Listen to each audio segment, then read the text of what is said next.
10년 동안 학점은행제 상담을 진행해온 담당자가 학점은행제 현실을 낱낱이 드러내겠습니다. 안녕하세요, 진우쌤입니다. 학점은행제는 고졸 이상이라면 누구든 진행이 가능한 온라인 교육제도입니다. 다양하게 학점을 취득할 수 있다 보니 최단기간 부담되지 않는 비용으로 쉽게 학위를 딸 수 있으며 직장인이거나 대학교를 현실적으로 다니기 어려운 분들도 학점은행제를 활용한다면 학위를 쉽게 취득할 수 있습니다. 하지만 장점만 존재했다면 학점은행제 학생들은 이미 포화 상태일 거고 대학교를 가기 위해 고군분투하실 필요가 없으실 겁니다. 학점은행제라는 제도로 딴 학위를 사회에서는 크게 달가워하지 않는 게 현실인데요. 온라인으로 쉽게 딴 학위이다 보니 학벌적인 부분에 있어서는 인식이라든지 공신력은 매우 낮다고 볼 수 있습니다. 그래서 오늘은 대표적으로 많은 분들이 궁금해하시는 취업 현실, 편입 현실, 교육원 현실, 플래너 현실까지 해서 낱낱이 밝혀보도록 하겠습니다. 학점은행제로 편입을 준비하는 대부분의 학생들은 아마 이런 고민은 한 번쯤 해보셨을 겁니다. 학점은행제로 편입을 준비하면 차별 대우가 있진 않을까? 편입을 하게 되면 재학생들과의 차별이 있진 않을까? 이렇게 두 가지에 대해서 궁금해 하셨을 텐데 첫 번째 질문 먼저 말씀드리면 학점은행제로 편입을 준비하든 인서울대학교에서 준비를 하든 지방대에서 준비를 하든 사실 아무 상관이 없어요. 즉, 차별 대우 없습니다. 대학교에서는 여러분들의 전적대가 어디인지 사실 크게 관심이 없어요. 오히려 학교 측에선 출신 학교 차별을 막기 위해 각 학교별 기준을 내세워서 학생들을 평가하고 있기 때문에 학점은행제 출신이든 지방대 출신이든 전혀 차별은 없다고 보셔도 무방합니다. 보시는 이미지들은 실제 저와 같이 학점은행제 과정을 통해 편입에 성공한 학생분들 합격증들인데 보시면 학점은행제 출신이라 할지라도 차별 대우가 없다는 부분 충분히 검증되실 겁니다. 혹시나 추가 검증을 원하시는 분들은 더보기 혹은 댓글 참고해서 연락 주시면 학점은행제 통해 편입에 성공한 실제 사례 부분 확실하게 검증해드리겠습니다. 두 번째로는 편입 이후의 차별 대우인데요. 과거에는 편입 자체의 난이도가 낮기 때문에 재학생들과의 실력 차이도 많이 벌어졌었고 분명 차별 대우가 있었지만 현재는 편입으로 들어온 학생들이 재학생들보다 되려 외국어를 더 잘하는 경우도 많고 전공 지식 또한 재학생 못지않게 갖춰서 들어오는 편입생들이 많기 때문에 편입 이후의 차별 대우는 현재 거의 사라졌다고 봐도 무방하겠습니다.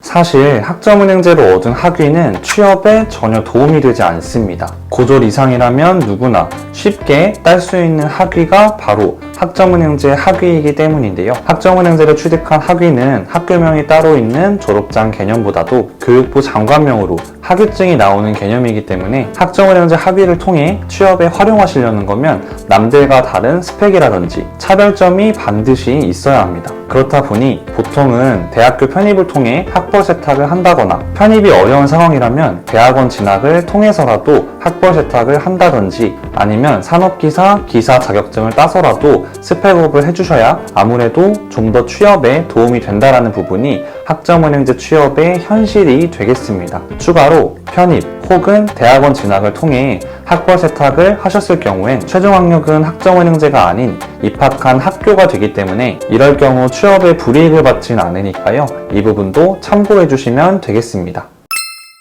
학점은행제는 크게 온라인 교육원과 오프라인 교육원으로 나뉩니다. 온라인 교육원은 땡땡 원격 평생 교육원으로 불리면서 시간, 장소 구애받지 않고 수업을 들을 수 있다 보니 굉장히 간편하고요. 그래서 빠르게 학위를 따야 되는 분들이나 높은 성적을 받아서 원서를 넣어야 하는 편입생 혹은 대학원 준비생들 그리고 빠르게 자격증 응시 조건을 갖춰야 되는 분들에게 적합합니다. 또한 온라인 교육원은 오픈북 형식이면서 감독관 개념이 따로 없습니다. 그래서 저와 같은 멘토 통해 도움을 받으며 과정을 안전하게 진행할 수 있는 메리트도 존재하고요. 오프라인 교육원은 땡땡 부설 평생교육원, 땡땡 전문학교, 전산원이라 보시면 되는데 학교별로 전반적인 커리큘럼이 짜여져 있으며 대부분 취업에 초점이 맞춰 있다 보니 특수한 목적에 따라 운영되는 오프라인 교육원과 학습사분의 목적이 일치한다거나 실무 역량을 키워 관련 직종으로 빠른 취업을 희망하시는 분들에게 적합한 곳이 되겠습니다.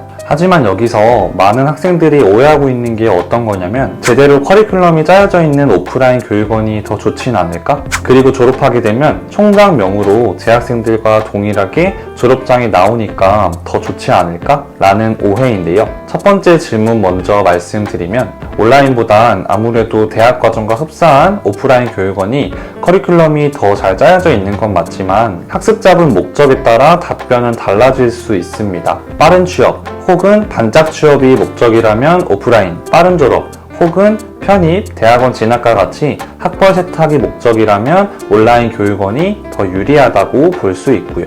또한 고졸 이상이라면 누구나 별도의 자격 없이 온라인 교육원이든 오프라인 교육원이든 입학이 가능하기 때문에 빠른 취업이 주 목적이시라면 차라리 전문대를 진학하시는 게 더 합리적이라고 볼 수 있습니다. 그리고 대학교 네임이 달려있는 부설 평생교육원을 졸업했다고 해도 학점은행제로 취득한 학위와 동등한 취급을 받는 게 현실이기 때문에 대학교명 부설 평생교육원 자체의 메리트는 사실 크지 않습니다. 만약 메리트가 있었다면 재수학원과 편입학원은 이미 사라졌겠죠.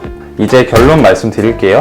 오프라인 교육원에 대한 이점과 메리트는 크지 않으며 졸업 시 학점은행제 학위가 나오는 건 동일합니다. 그러니 아직 학점은행제 시작 전이신 분들은 말씀드린 내용들 잘 참고해서 더 나에게 맞는 방향으로 준비해 주시면 되겠습니다.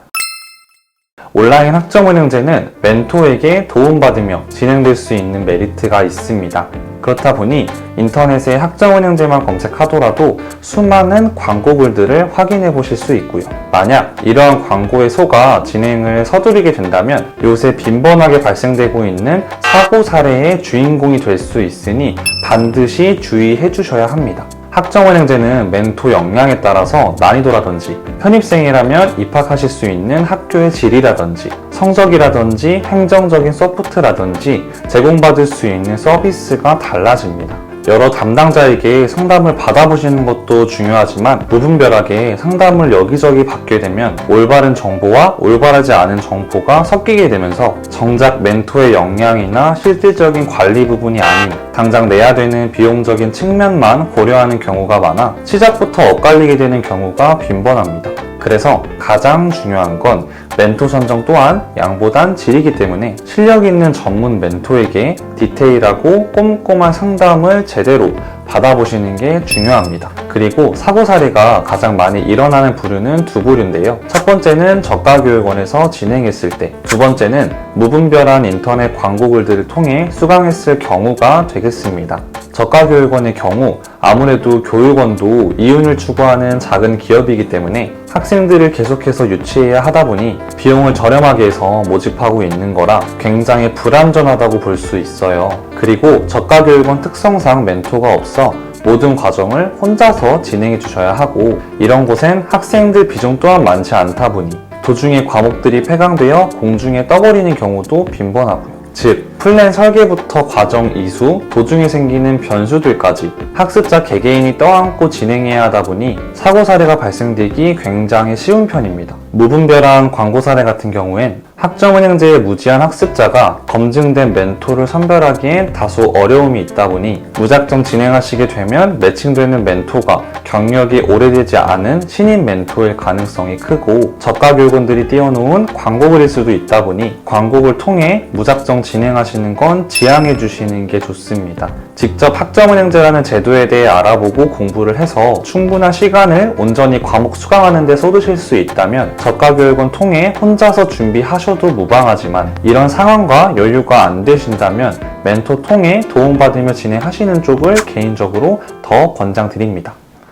네, 오늘은 학점은행제 현실에 대해 낱낱이 파헤쳐 보았는데요. 학습자분들이 꼭 알아야 하고 궁금해하실 만한 부분들 위주로 정리해서 영상을 찍은 만큼 많은 도움 되셨길 바라고요. 저는 다음 영상에서 다시 찾아뵙겠습니다. 여러분 안녕.